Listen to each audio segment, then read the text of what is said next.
Данные о нелегальных мигрантов можно будет найти в сети интернет уже в следующем году. Здравствуйте, с вами юрист компании «Сила права» Ирина Минеева.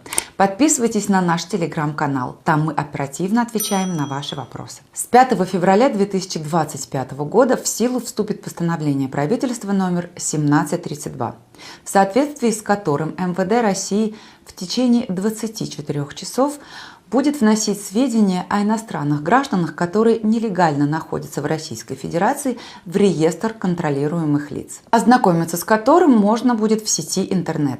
Также в течение 24 часов вы будете пропадать из данного списка, если урегулируете свой правовой статус.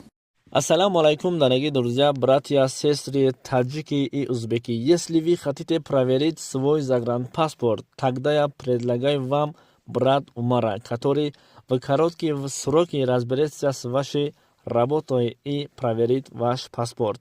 Напишите на этот номер, который в экране, с WhatsApp по доступной сцене, который поможет вам.